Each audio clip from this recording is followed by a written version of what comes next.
Hello, everyone. Wow.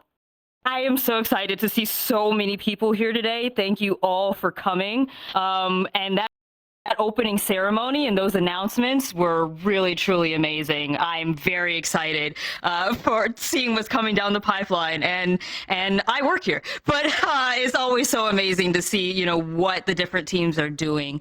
Speaking of amazing teams, we're about to get started with our first panel of Trans Pride VR. Let me just quickly introduce myself. My name is Just Jamie, they, them, and I am head of media here at the Trans Academy. They tell me to get on stage and talk to people. So that's what we're going to do today. I have a whole swath of talent here with me today from the VRChat team. I want to thank you all for coming and joining us on this fine Friday evening or morning, depending on where you are. So yeah, with that, we're going to begin. I want to just start with some introductions. We're going to start down here with Flare. If you could just introduce yourself, name, pronouns, and tell us what you do at VRChat. Thank you. Great. Hey everyone, I'm Flare. I use they, them pronouns. It's nice to see all of you. I see a lot of familiar faces and coworkers in the audience. That's really nice. I'm a community manager at VRChat, and in my case, I handle most of the social media. Hi, I'm Ticky or Jessica. My pronouns are she and her. I am a web engineer at VRChat, so I try and make our web application work nicely. Hey everyone, I'm DrZenZero. I'm part of the insights We're not team, able to so hear I anybody. use research Sorry. to make VRChat better. Amplification is not working. They can't hear us. Uh-oh. Oh no. I would do an off and on again. Does it work Testing. now? Better? Yes. I'll do definitely louder. It sounds like it's still not working. Okay, maybe we should redo the intros then. Was it working for anybody? What we may need people to do is leave the stage and then come back. People leave the stage and come back, I think. Okay. Oh. Oh my god. Oh man. Okay, can you hear us now? You seem louder to me. Yeah, you seem clear. Yeah, same. Oh, same. that sounds louder to me. Yeah. Better? Okay. We did it. Okay. We did the thing. To everyone reading the sign language, they didn't have any trouble. I figured out the problem. I think the stage lock is breaking it. Okay, no, we'll leave that off. Let's start over the introductions, please. Thank you. Sorry, hi again. I'm Flare. Nice to see you all. I use they, them pronouns, and I'm a community manager at VRChat, so I handle most of the social media. Hi, I'm Ticky or Jessica. I use she and her pronouns, and I am a web engineer at VRChat. I try and make the web application work nicely for everyone. And I'm DrZenZero. I use he, him pronouns, and I'm part of the insights team at VRChat. I use research to make VRChat better. Hello, I'm On. I lead the systems design effort here at VRChat, and I use they or he pronouns as you wish.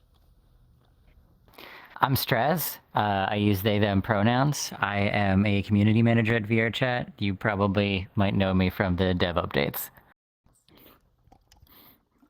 Hi, I'm Starchild. I use they, them pronouns, and I lead the security team at VRChat. Hello, I'm aliquem. I am she, her, and I'm with user support in VRChat. I help people deal with the issues and bugs and problems so they can get back in and explore and have fun in VRChat.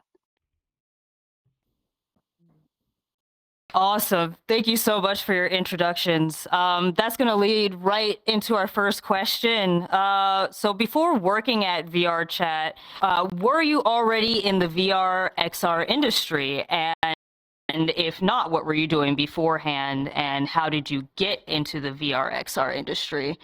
We don't necessarily have to go in order. Whoever would like to go first. Or we can go in order. Well, okay. Okay. So yeah, no, I wasn't in the VR XR industries prior to being here. I've been working in web development for a whole, I don't know, decade and a bit now. So yeah, it was very much a kind of well, they need this, and they're doing this cool thing that I feel like I can contribute to. So yeah, it was a cool kind of change for me. Yeah, similar to Ticky, I definitely was not working in the XR VR space prior to working at VRChat. But you know, it was one of those things where just it felt right. That's definitely a Similar- sentiment I've heard from multiple people. Oh, so go ahead. Yeah. Yeah, I was going to say similar to them. I was also not involved in the industry. I was working for Xerox and doing some printer stuff and other technical IT related work for MSPs. But I've always had a passion for VRChat forever and been blessed with this opportunity.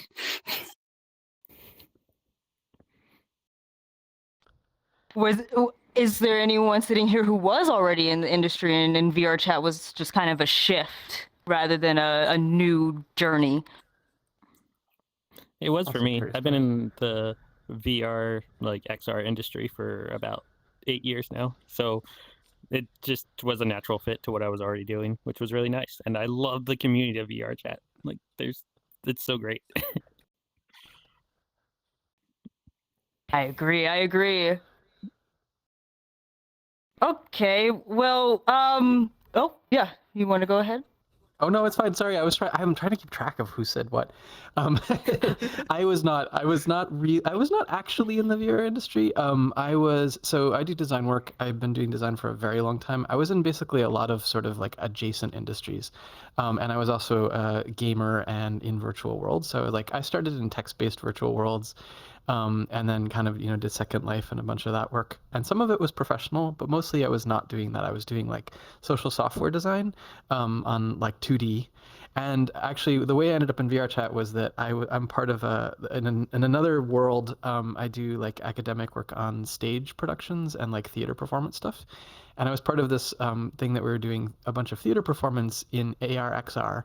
And I was a huge proponent of not doing VR because I was like, it's very expensive and very heavy. And the pandemic hit. So we were all inside and we had like 6 live events and we're obligated to hold them anyway. And so we did them in alt space, and I was like, oh, VR is actually kind of interesting. And then I ended up working for VRChat. So yes and no is the answer to that question. That's very cool. I can definitely say, as far as pandemic, I think that's how a lot of people got into the VR space. Yes, and I think a lot of people got into it probably not expecting to stay, but realizing how great the community is, they ended up staying after all and ending up maybe where you ended up even. That actually leads perfectly into my next question, because a lot of you, before working at VRChat, were already denizens of virtual worlds, virtual spaces. And so I wanted to ask, were you already VRChat users before working at VRChat?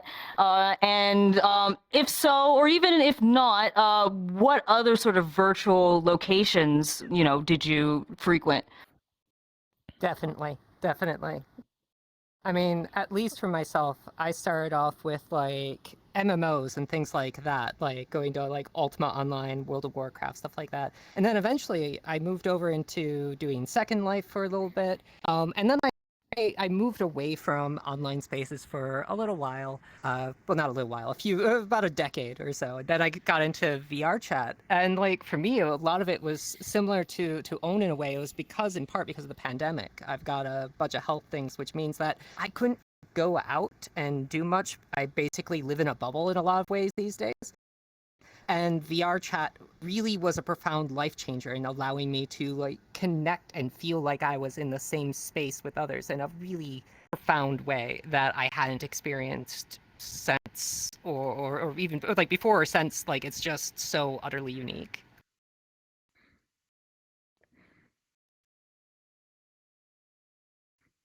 Yeah. Go ahead, Strauss. we're kind of trying to figure it out. Yeah, you could say that I was a VRChat user before I was hired at VRChat, and that I've been something of a virtual space historian, I guess you could say, for a long time. I've been in virtual world since I was like 10 years old. I first got involved in virtual worlds with this very, very old platform known as Active Worlds, which was super, super groundbreaking for the time. And I basically then went from that to MMOs and gaming, and it was a while before I came back to virtual worlds with VRChat. But along the way, I spent a brief stint in academia where I wrote a lot about community formation in virtual worlds. And so they've kind of always been on the back of my mind. And I think that's actually something that's very universal with everyone at the company, is that it's not just that a lot of us are VRChat users, but a lot of us are like have the virtual world brainworms. Where we just have been thinking about like why these places are special even before we came to VRChat, and then VRChat in many ways was just sort of the in many ways it's the thing that I always imagined in my head as could be, and so seeing it now and kind of living in this thing that I was thinking about in a very philosophical way is kind of bizarre and kind of awesome. That is really cool. Can I ask you a little bit? You said virtual space historian. What exactly do you mean by that? Were you writing articles or like video work? I know you mentioned academia. So in academia, I wrote specifically about emergent gameplay and MMOs, specifically relating to communities and the languages that they use. And so I was thinking about virtual worlds then, but I spent some time away from academia up until 2020 or so when I discovered VRChat, and then decided that I was going to obsessively make video essays about VRChat the platform, and also some of the precursor platforms, including ones that there's really nothing about. So I mentioned Active Worlds. There's really nothing on the internet about that place. Unless you were part of it, you don't know it exists. And so I really wanted to document that so people could have a good idea of it, as well as other lesser known ones that I kind of hate love, like there. A lot of people know about Second Life, but a lot of people don't know is that there's a ton of VRML worlds, sort of places on the internet that predated it by a while and kind of were living in internal recursion, and a lot of people don't really realize that. VRChat's a little different, or at least I'd like to think that so. But a lot of the virtual worlds that have existed share a lot in common with the ones that have come before. Yeah. Sorry, I just want to. Go ahead. I was just going to riff on that slightly because I was thinking a lot about this recently because I was like asked to kind of articulate sort of my origin story as well. Anyway, when I was way too young to be on the internet, I was on a lot of text mods, but one of them was Furry Muck, which again, some people in this room know what that is and some people have no idea. It still exists. It's a text-based virtual world that's been on since the 80s. It was on before the web existed. Yeah, it has 85. That's great. Anyway, it like that was where I sort of got my start, and then I did kind of wander away from it. But basically, when I landed in VRChat, I was like, holy shit! Like, can I say that? Sorry.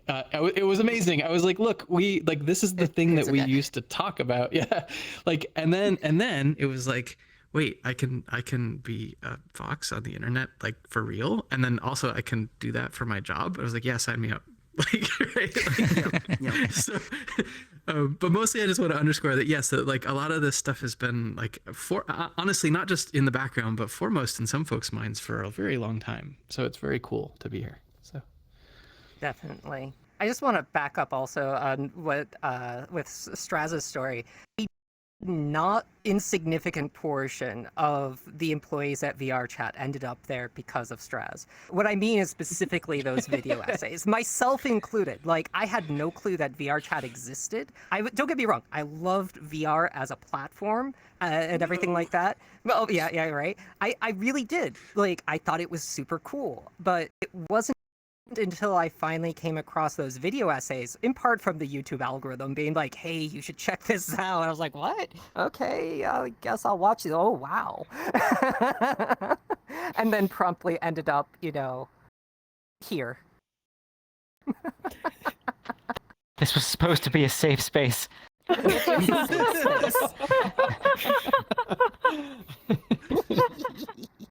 To be fair, you did name the channel after yourself, but no, if you haven't seen, If you haven't seen the videos, they're very good. Yes. Mhm. Yeah, I definitely think that like VRChat is kind of the latest evolution of all of these spaces that we've inhabited over the years. Like, I wasn't into like furry muck like On was saying, but I was on like furry IRC channels, and so there was a lot of those things of like inhabiting this space and imagining it together, and like, you know, in much more, you know, rudimentary seeming ways than what we get to do now. But you know, it was a very powerful thing for, you know, exploring oneself and one's identity, and it's really cool just seeing how that's continued to shape and evolve and become even more expressive and wonderful. Yeah. I guess I could go next. I guess I wasn't a VRChat user for many years. I jumped around like I jumped on around like the late 2017, early 2018 during the dark times of the knuckle off the lips. And I just like been heavily like I found like the stone age of the rave scene at the time and got heavily involved with it. And it became something increasingly special to me over time. And in an effort to kind of protect that space, I tried to get people to work together so we can make it better and expand it. And now it's giant. I have way too many hours in this game to admit. The rave space has indeed grown from its humble beginnings. I know you joke about dark time of the knuckles. For me personally, if it wasn't for the knuckles, I don't know if I would have discovered VRChat because YouTube algorithm, you know, that's one of the things that was recommended to me. I feel like probably quite a few people discovered it because of that meme. So yeah, it's pretty great. I guess I was going to go in terms of other virtual spaces. I was heavily involved with the older MMO that's still active today. I think Ragnarok Online was like where I spent a lot of my time acting naturally me. And I guess like because people kind of treated me like a girl, I kind of rolled with it and liked it. So I stayed. It was like, it was, I guess, the first opener for me. So like I really appreciated that, even though I didn't know what this whole concept of self-identification was at the time. That's it.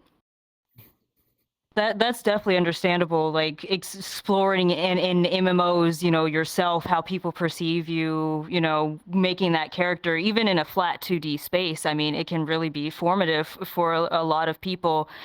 Speaking of identity, I actually want to talk about, you know, identity in VRChat and also as far as your work as well. But we'll start with VRChat in general. Did VRChat in any way sort of help you discover your identity or just sort of help you along that path? And if so, you mind sharing that with us? I could go. I could definitely say it has. Coming off of what I described, just one day I threw in a female avatar and I'm like, this feels right for some reason, oddly enough. And I'm just spending more and more time with it and like just really feeling at one with it. And, you know, that was one, it's not the happiest moment, but like, I guess when my mind was like really trying to struggle to figure it out, I did like have a little bit of a breakdown, but a really close friend of mine came over and asked me a few questions. And it's like, I think you're trans. And I'm like, what's that? And then I'm like, okay, I guess I tick all those boxes.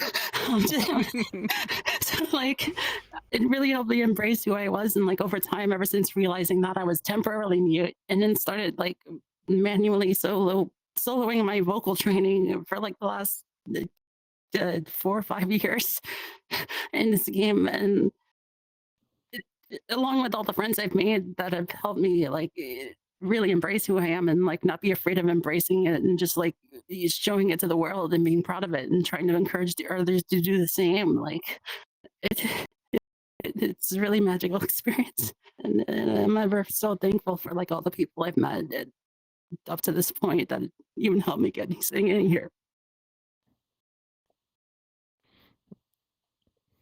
So special. Oh, thank you for sharing that story with us. That's a tough act to follow. Yeah. I'm kind of on the, I'm Right? kind of on the Thank you, far thank you. other side of the spectrum in a way. Like, so like I'm what many would probably call an elder trans at this point. Like I transitioned like 20 years ago ish, give or take like a few months. So like my life's kind of taken quite the wild ride since then. But like as far as like the impact of the platform, you know, by that time I'd already figured out a whole lot of things about myself. A lot of things. You know, my gender identity, all sorts of other things, my name, all sorts of things. One of the things that I hadn't quite really nailed down was I'd identified in a way as furry adjacent for a really long time, about as long as I was trans, if not longer. And of things that, as far as, since we're talking about identity and the overlap with the trans community and the furry community, yeah, VRChat absolutely broke my, like, cracked that furry egg, like, hard. It happened within, like, 4 months, 3 months, and that thing had held solid for like 20 plus some odd years. Like, it was really quite impressive, honestly. That's amazing. That's great. Furry for sure. I've definitely seen a number of people come into VRChat and say like, Yeah. furries are cool. I'm definitely not one. And then you, Yeah. and then you see them 2 months later. You've been in that cat avatar a lot. Yeah, I mean, I just riff a little bit on that. Like, I will say, I'm not trans. I identify as genderqueer. But part of that too is like I'm a little bit older, and the thing is like, when I was a kid, we didn't have models of this. Like there were people who existed, of course, who were trans and non-binary, but it was not in the discourse. People didn't say this. Like, but I was again realizing that the first technology that ever asked me what my pronouns was furry muck, and it was also the first technology for 30 years that asked me what pronouns were. Like, no one touched that, right? And so again, so I feel quite comfortable with myself, and like I'm cool with that. But there was no vocabulary, there were no models. So first of all, I just want to acknowledge that like I find stories like you shared incredible. Like that to me is like why I get up in the morning. Like the fact that this platform can exist and do that is fucking amazing. Like it's so great. On the furry part though, like, yeah, I also like, I wasn't like I was necessarily ashamed, but I didn't make any effort whatsoever to really square my professional identity with either furry or queerness. And VRChat definitely has sort of cracked that egg. And I'm like, no, it's fine. I generally lead with that now. Like, hey, everybody, queer furry here. Like, let's move on. Right? Regretfully, I'm going to have to talk about the video. So Please do, please do. I was in 2020. I had a lot of the same experience that everybody else did in getting sucked into VRChat. I have known Tupper for a long time, and he had tried to get me into VRChat many times, and it never hit for me. And it was late 2019 that I finally was like, I'll poke around, and wouldn't you happen to know, a couple months later, and I definitely was going to spend a lot more time there.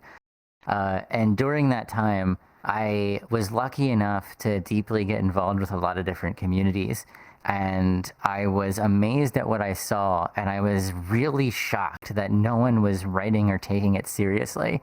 And one of the things that was the most shocking to me, outside of how it felt like it was an internet I left behind in the 90s, was how gender was taken in and played with people in a way that, like, academics, like if you're not into academia, this wouldn't make sense to you, but academics talk about playing with gender all the time. They write about it, and it's like such a very like high concept, and VRChat in many ways is bringing that down to a very easy to access, relatively, sort of thing. And what really blew my mind was the ease at which this platform allowed people to play with gender, and to do so and in this like very like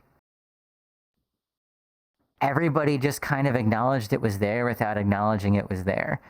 So like the example that I use in the video, and then I still use and everyone jokes with, and there's a reason why they do, is like the concept of like programmer socks, like thigh highs, right? And they're a joke. But in being a joke, they're also this serious, just acknowledged universal thing that, yeah, here's this step on the path of playing with gender, and it's a joke, but it's not a joke. And in much of the same way that, like, everybody's an anime girl, or furry, sorry. But, like, everybody's an anime girl. Furries have never let me live that down, that I named that video like that. But everybody is an anime girl, and it's just accepted. And the thing is, it's accepted, it's changed over time even. Sometimes I go on the subreddit and someone will ask that question. It gets asked literally still to this day. People can't use Google. Like, why is everyone an anime girl? And just people will come at them just like, it's how it is here. Get used to it, buddy. And like, it's just, Yeah. it's just the way it is. And it lets people explore their gender. But, and this is also crucial, there's an entire, like, some people are just doing it and they're not exploring their gender, but they can start at any time, and that barrier is completely like they determine that, and they can determine that silently. And the greatest part of it is they can determine it silently, and they don't have to tell anyone, and yet they'll still be accepted for what they are without them even realizing it. And I think that's one of the reasons why VRChat is so successful at cracking people's egg, is because everyone is going to treat you the way you want to be treated before you know you want to be treated that way. And there's literally no place on earth where that's going to be the case. Yeah.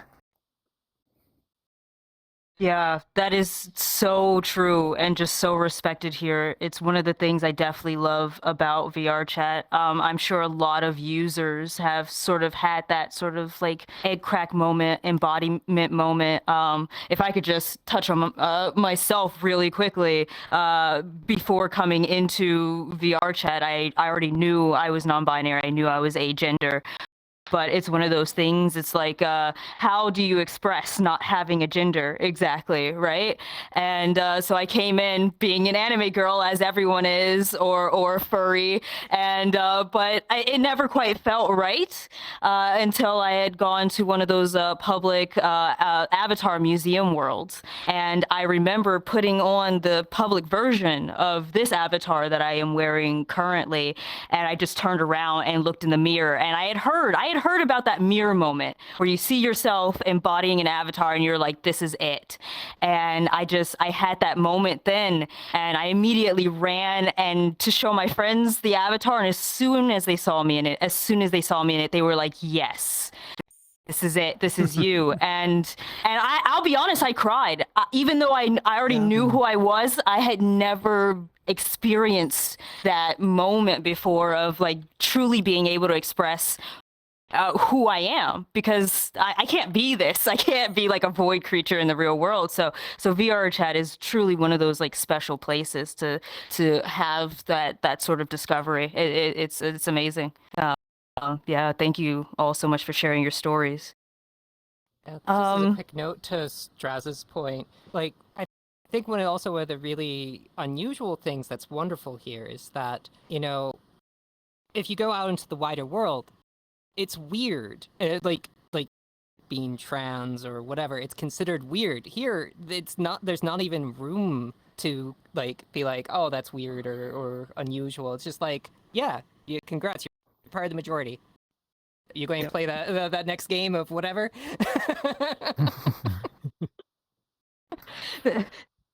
That is true. VRChat is probably one of the most queer-friendly spaces that I have ever experienced on the internet, in my time at least. So yeah, it truly something special we have going on here. Pivoting back a bit to your day jobs. I would like to ask, I'm sure many people are curious, what kind of a typical day at VRChat is like? I know that's probably different for everybody, being that it is a remote company and you all are located all over the world. But if anyone would like to talk a bit, as much as you can, don't get in trouble, about what you do, then we'd love to hear about it.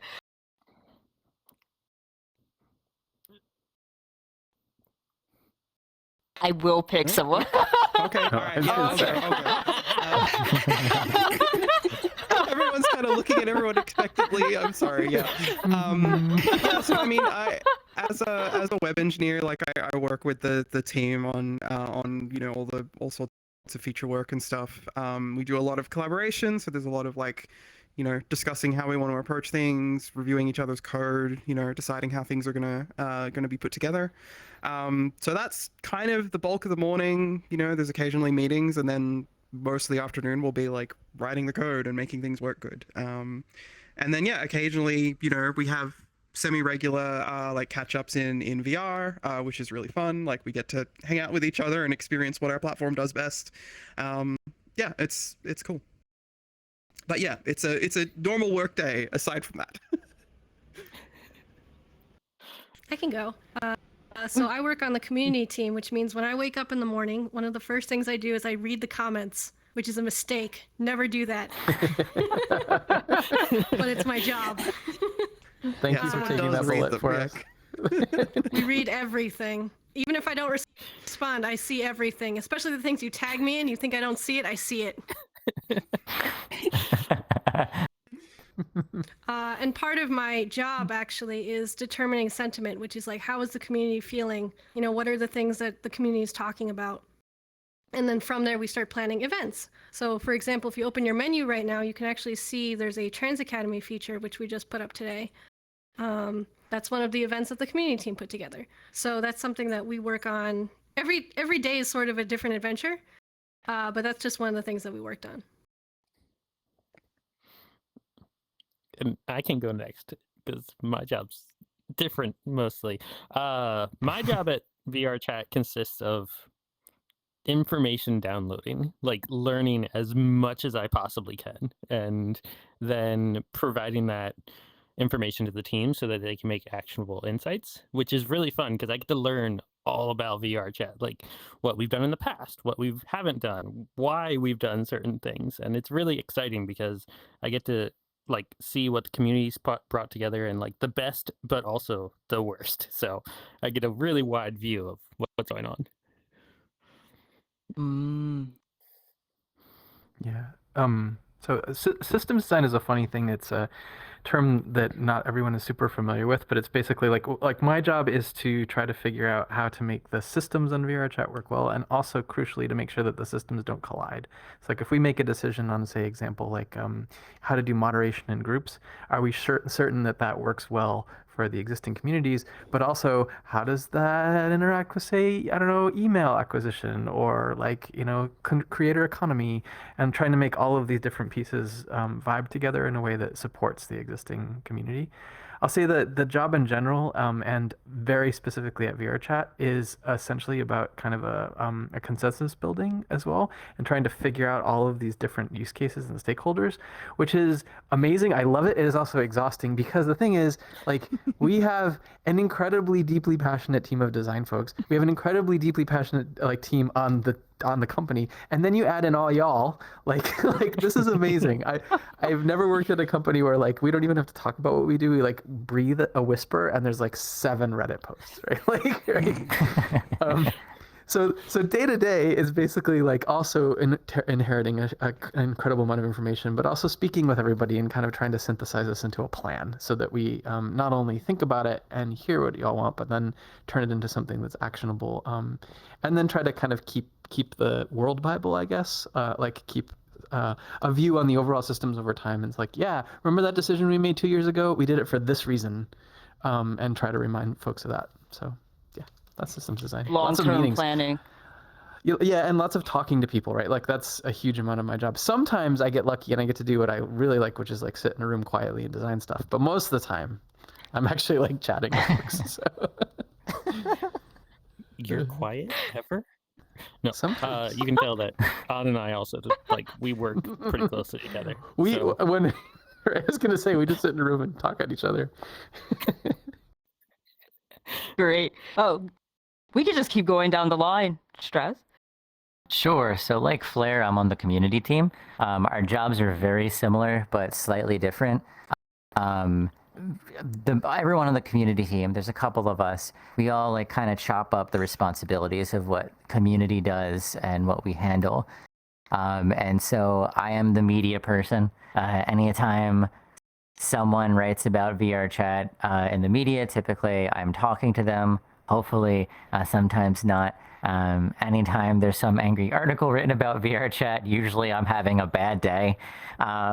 There's also the aspect of my job that is basically I, like Flair, listen to the community and I try to digest it and then meet with our engineers and designers and stakeholders to try to boil down what the community feels into something that works. And then also serve as a stand-in for the community, and that means sometimes arguing with designers and engineers to get them to understand what the community really wants or is really feeling. Because obviously the community of VRChat is very large, and even though a lot of us are super involved with the community, no one's involved with every aspect and every corner of VRChat, and that's also part of our job, is digging up those corners so they're represented on the team. And finally, I've heard, this is actually a line from Tupper, that the community team is kind of like the tanks of the proverbial dev RPG team. Whenever someone is angry about something, usually it's us that goes out to try and direct that attention to us, to taunt, if you will, which sometimes I take literally, but to take that heat so the other engineers and people on staff don't necessarily have to deal with that feedback, because sometimes it's really great to get a lot of passionate feedback, and other times it could be really distracting. When you're like a dev for Microsoft or Oracle or, I don't know, Cisco or something, there's probably not going to be an angry crowd of like 1,000 people like beating on your door going, "We hate you." And so our job is to kind of temper that. And on the same time too, when something really the community really likes, we're the people that see that too. And so like engineers don't often come into contact with posts that are like, you know, VRChat saved my life, or VRChat did this for me, or I found my family in VRChat, or things like that. And so our responsibility is also kind of to take that feedback and to bring it to the team so they understand just how important the work they're doing is. Wow, community liaisons and and sponges at the same time. Well, thank you, thank you both for your service. Also sarcasm. There's a lot of sarcasm. There's an enormous amount of sarcasm. Sarcasm. There's a reason why Tupper's my boss, is basically what I'm saying. I'm just glad it's that I don't have their job. So being the team lead for security is a little bit of an unusual position, just because security is in charge of looking after both our wider community, but also the developers and engineers and the company itself. And so it's this kind of like interesting stretch over a lot of different domains, a lot of different pieces of knowledge. I guess if I had to say what my day tends to look like, there's a fair number of meetings in there. There's a good number of meetings, both scheduled and also ad hoc. You know, I have to be there and available so that there's a friendly face when somebody needs to report something. They have someone that they feel like that they can talk to about it, where it's like, "Oh, this is kind of sus. You might want to look into this. Thank you for telling me about it. I will go look into that." But at the same time, you know, that's also looking through the security reports that the community makes. You know, making sure that we're taking the feedback that's being made in canny posts, or for that matter, through the help desk or whatnot, of like, okay, we need to check this out. Doing wider research and development as well, looking at what hackers are doing and malicious actors. You know, some of it is education work too, of talking about like what are the best practices. Sometimes it crosses over a little bit into design, where I end up doing like design reviews on, you know, a specific feature or implementation from an engineering perspective, like, okay, you know, this is a good idea, but these have these concerns where if we do this, it could open up a vulnerability. We should do it this way so that it doesn't create that, you know, things like that. And also a whole slew of redacted that I also do. So we'll just, you know, have a box here metaphorically for that. Got to keep your secrets, of course, of course. Exactly. All right, so I guess I work on like user support, right? So there's nothing too like crazy that we do every day. I mean, we pretty much get off, we sync with the team and take a look at the inboxes that we have full of different types of support tickets, and pretty much work on a plan of divide and conquer, so we could like focus our efforts on the various different subjects people have that people submit that they need help with the VRChat account, or possibly like different account issues that they need assistance with. It's actually really fun to be in that kind of position because we can actually get to talk to the community and like help them get back to experiencing what makes VRChat special for them. And there's been so many people that come in that are like, please help me with my account. Like, I want to see my friends, my family. Like, I want to do all these things, and like, I don't want to have issues. So we try to do what we can to help them out and sort out those issues. And if there's any like serious bugs or concerns that we see trending, we try to address them so they can get fixed.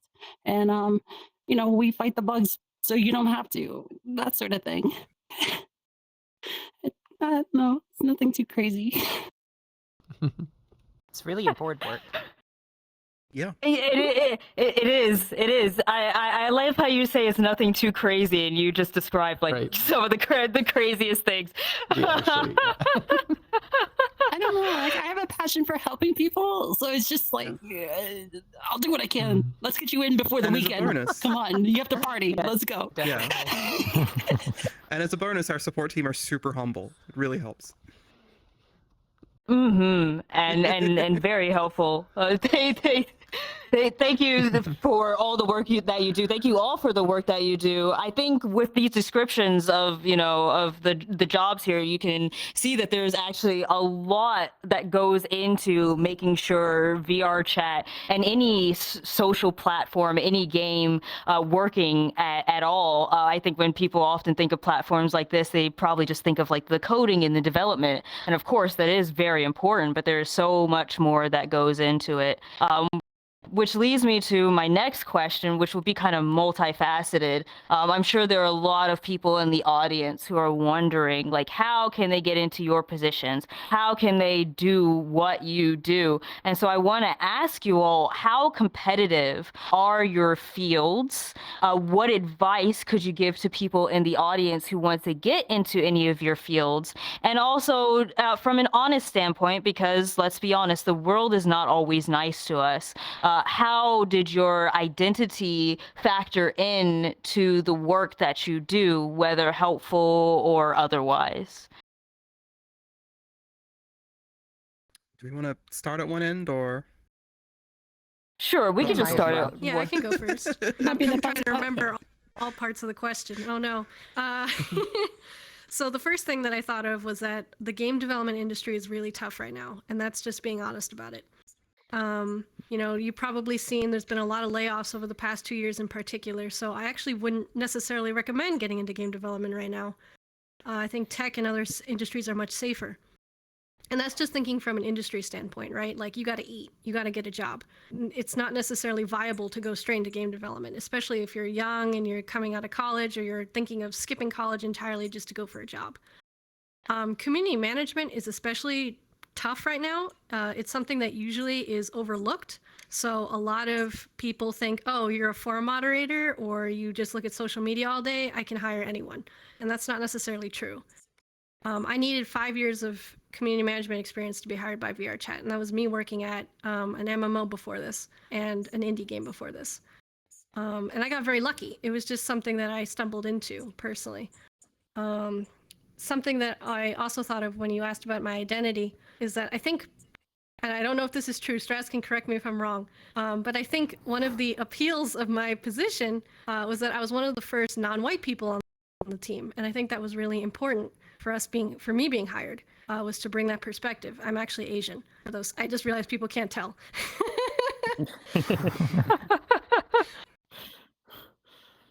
So it was important for me to be me during my interview and be honest about my perspectives and the things I can bring to the table.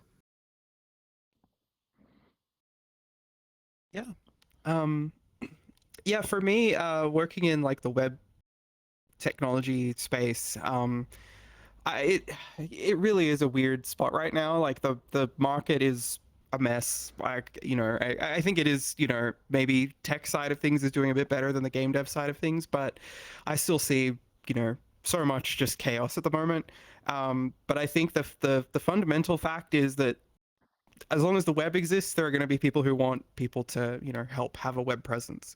So the biggest thing is really just, if you're good at it, if you know what you're doing, if you know your way around CSS and JavaScript, like there's probably always going to be a position somewhere.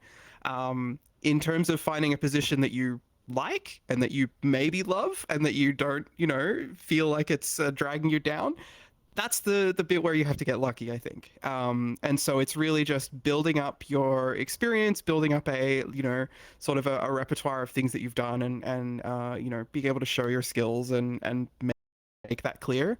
But I think there's always going to be a position somewhere. Yeah. Can you repeat the question so I can make sure I get everything? Yeah, sure, no problem. Sorry. So I'll break it down. So the first was how competitive is your field, and what advice would you give to get into the field? And then the second part of the question was, did your identity factor in at all, helpful or otherwise? Yeah, so okay, so that's complicated for me. All right, so for my field, so data insights and user research, like that field is heavily prevalent on you having experience in, you know, multiple research methods and data science, and so qualitative and quantitative data analysis. So it's a really hard field to get into. You really have to train for it and work hard for it, and it's extremely competitive, especially in game development. So for the game development side of like data insights and user research, like it's the most competitive field I've ever seen. If you don't know the right people, or you don't know specifically how to get your job, just getting that first job, that first like out of college job, can be very difficult.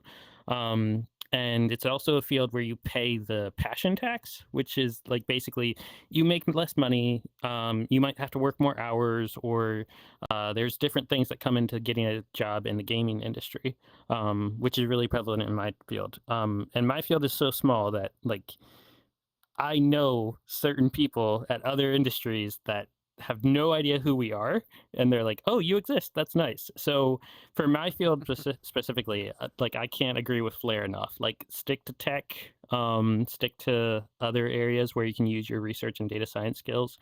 AI is kind of thriving right now, and you can use those skills over there if you want to, if you trust that it's not biased.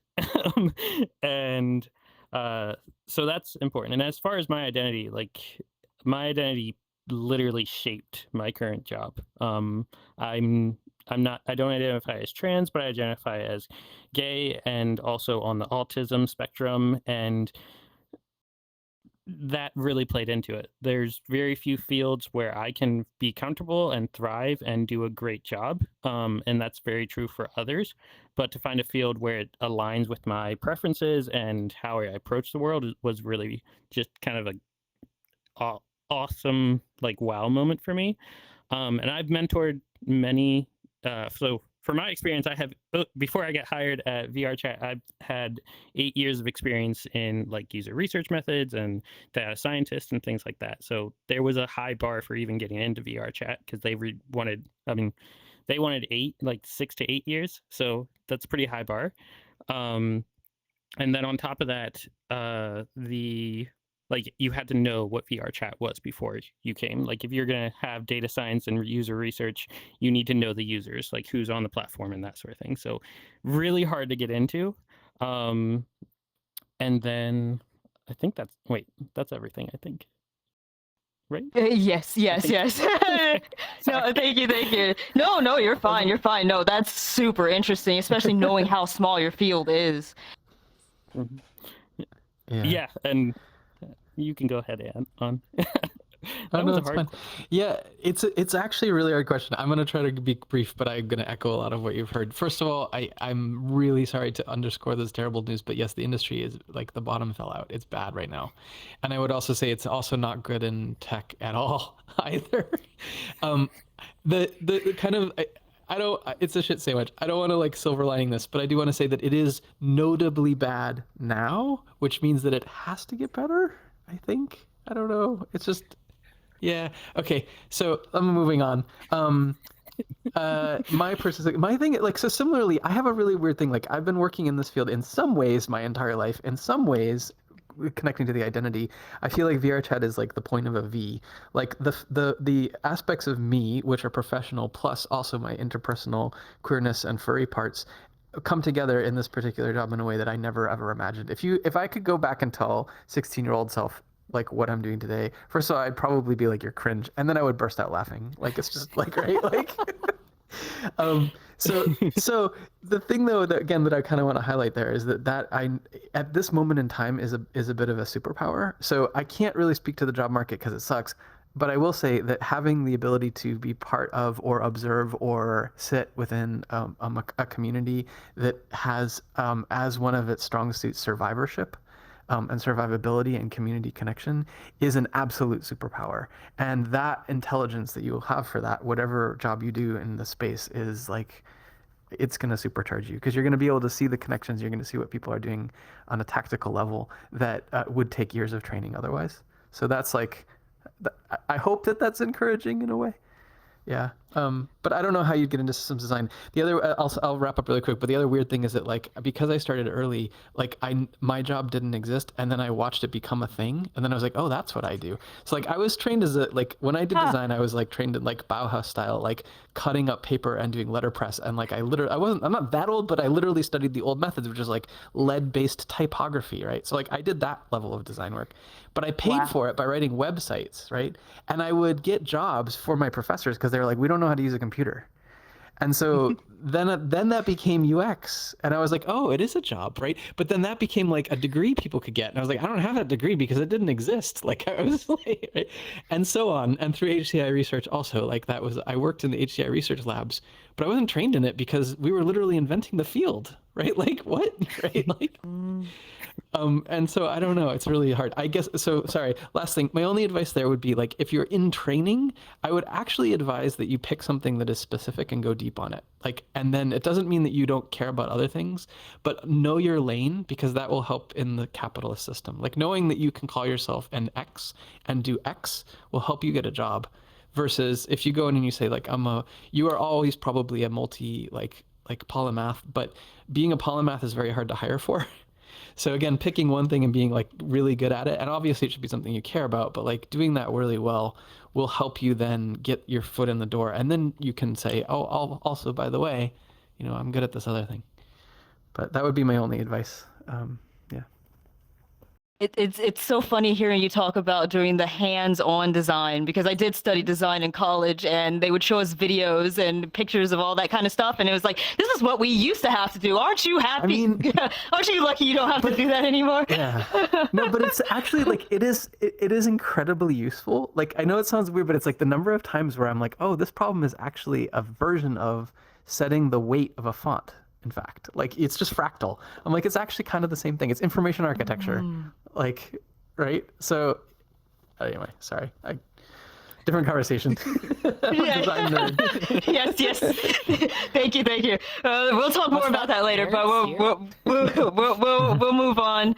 Straz, if you'd like to talk, if you have any advice to share. A little bit.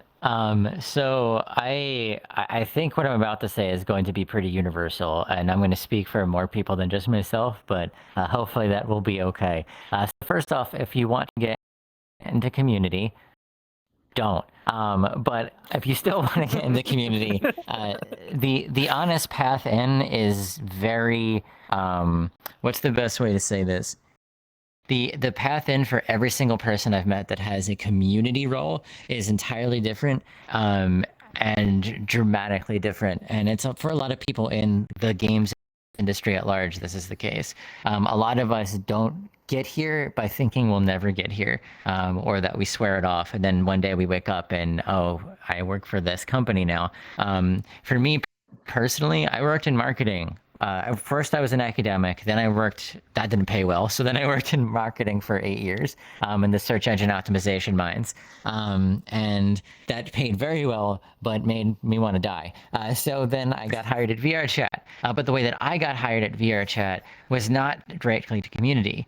I got hired at VRChat to do what Ali does. I was user support, and I did user support for 6 months before all of a sudden there was an issue that popped up in the company, and I was the only person that had the skills to deal with this problem. And so I found myself all of a sudden in front of like the exec team, with them literally sitting around like a virtual like boardroom table, looking at me and being like, "Straz, what do we do?" And that's how my job in community management started. But you'll find that is a very similar path that a lot of people in this position essentially have. I don't know a single person. Tupper specifically is who I'm going to talk to.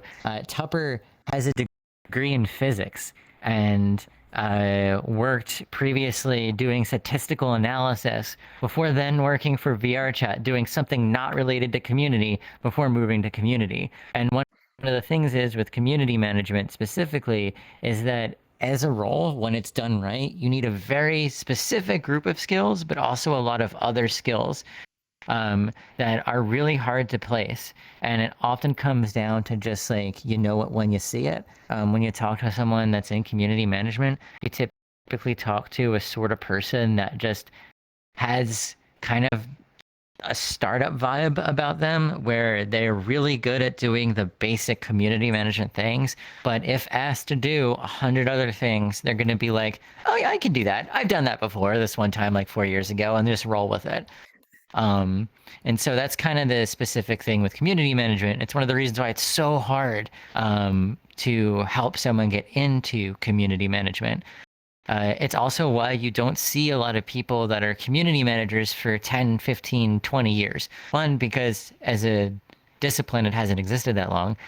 And also, people get burnt out. But honestly, more common, at least in my experience, is a lot of people I knew that used to work in community end up getting just directed somewhere else. Because the thing is once again, as someone working in community, you have all these other skills, and eventually that same situation that happened that got you into community happens with something else. And all of a sudden now you're a designer. Or you're this other thing. Or, you know, now you code. And all of those things are so common that I often tell people that are like, I want to do what you do.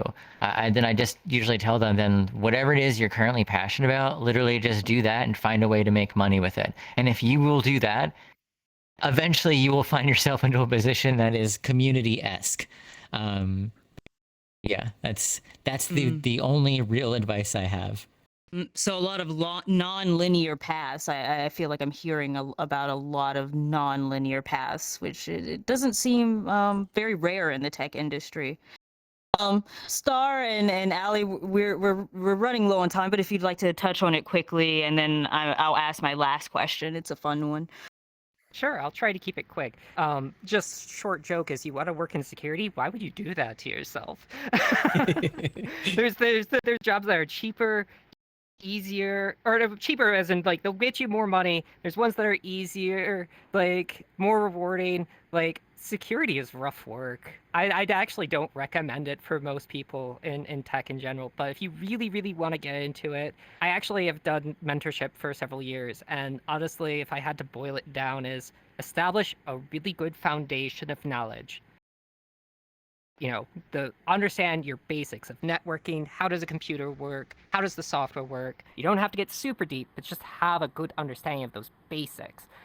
And then really work on your networking. Find others doing what you want to be doing, and ask them that question, really like build those connections, because oftentimes they'll be able to connect you to others or point you in the right direction and help you build up the skills that you need. And has my identity impacted my job? Absolutely, abso-freaking-lutely, all the time. Especially outside of VRChat prior, I have horror stories to tell, but yes.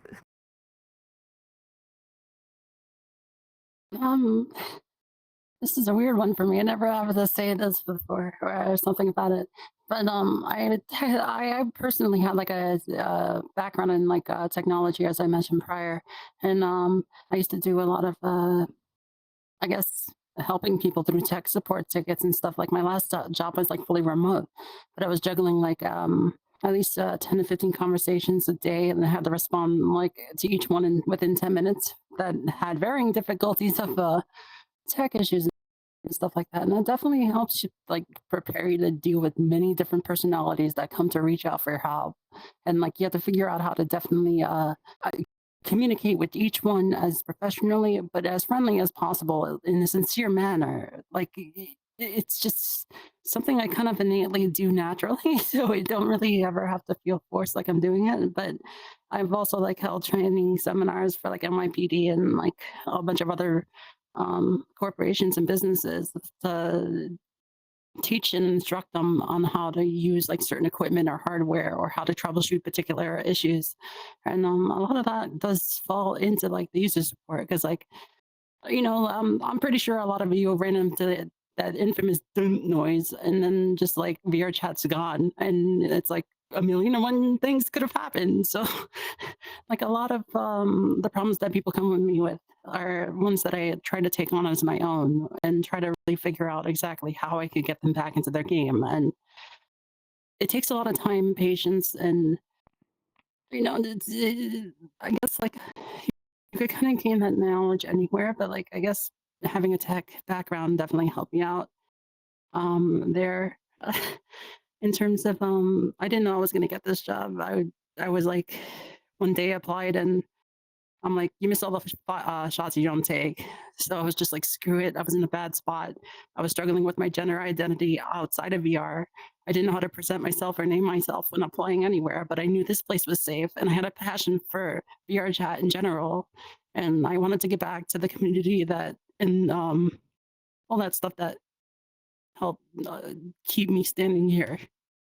So like it's almost been a year, and I feel like I haven't worked a single day in my life since I started. But it is very competitive.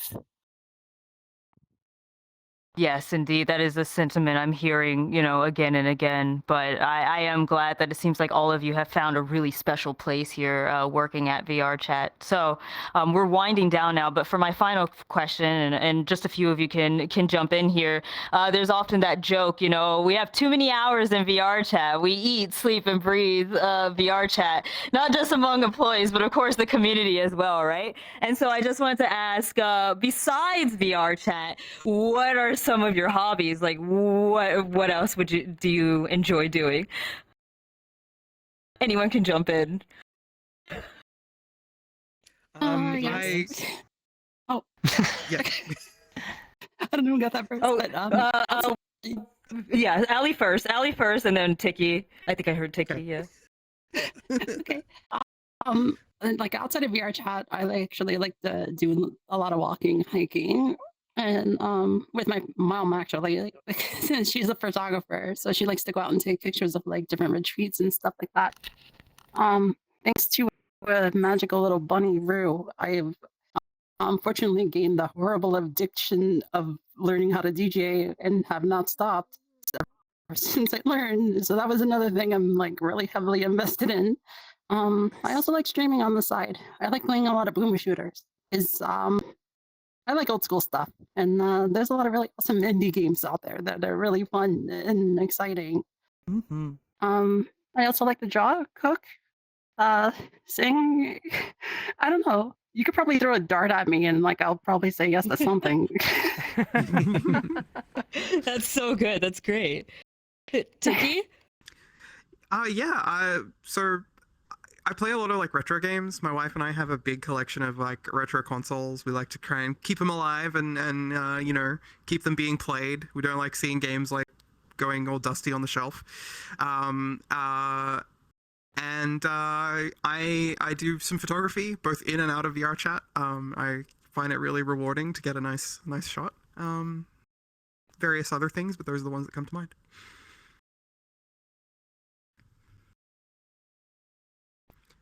There's a lot of hobbies across the team. We just tend to be sometimes shy. Go ahead. Yeah, I also unfortunately through VRChat caught the DJ bug. So I do that sometimes. There's a lot of specific hobbies that I've caught through VRChat. So like I listened to someone tell me for 4 hours why I should play DCS.